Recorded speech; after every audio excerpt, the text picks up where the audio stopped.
through the whole list, playing each one of these, and it should sound something like this.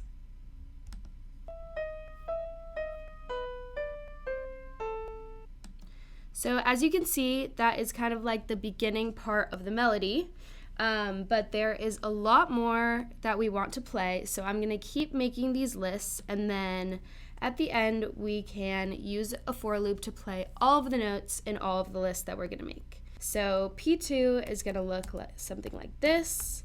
We're going to use A, C, and for P2, we're actually going to want to use some notes that are an octave below our note that we have right here. So for the second note in this list, I'm actually going to subtract 12 from C. And if you can see on the actual piano, so C is 72, which is right here. And you can see that it's C5, and then C4, which is exactly one octave below, is 60. So as you can see, 72 minus 12 is 60. So if we want a note that's exactly one octave below from whatever we defined it here, we can just subtract 12 from this variable. So that's what I'm going to do for C and E for this list, just like that. And I'm going to keep going, A, then B, and then 3 rests again, just like that. So I'm going to keep going with P3, which is going to be B, E minus 12, G sharp, B, C, 3 rests, C, and then 3 more rests.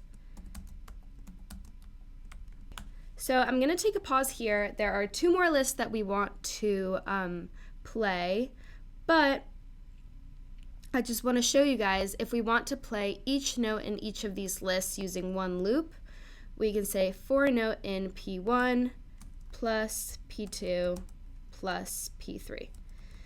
And essentially that is going to go through each of these lists, and it's going to play each note that is defined inside of them. So we want to specify that the beats are actually going to be 0.5, which means that each note is going to be played for half a beat instead of a full beat.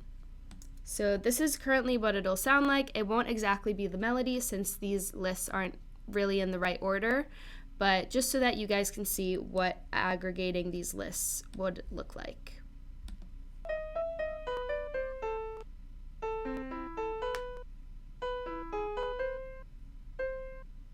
So that essentially went through each list in order and played every note and every rest that we specified. So I'm going to finish off by making the last 2 lists so that we can play the melody in the right order. 3 rests, and then another A, 3 more rests, and that is P4 done. And then lastly, P5 is going to be mainly 1 note and a bunch of rests. So we're going to start off with A, 3 rests in between, another A, 3 rests in between, another A, 3 rests in between, and then 1 more time. Just like that. Okay, so now that we have all of our lists containing all of the letters that we want to play, we want to put them in the correct order for it to play the melody in the way that we want it to. So if we just did P1 plus P2 plus P3 plus P5, or P4 plus P5, you guys are going to be able to hear that it doesn't actually sound exactly like what we want it to sound like.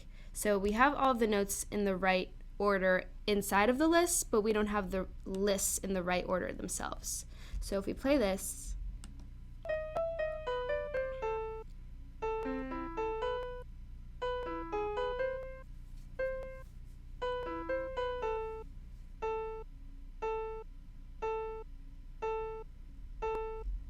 you guys can tell that it's not really the song, it's the right notes of the song, but they're not in the right order.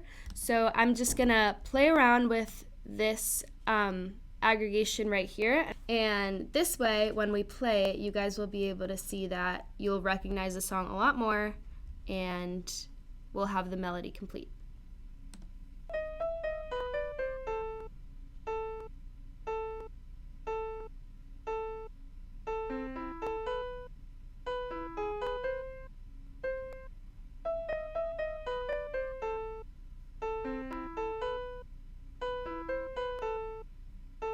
So we successfully completed the melody, which is this whole piano cell, and now we can move on to the next instrument, which will be making the beat behind the melody.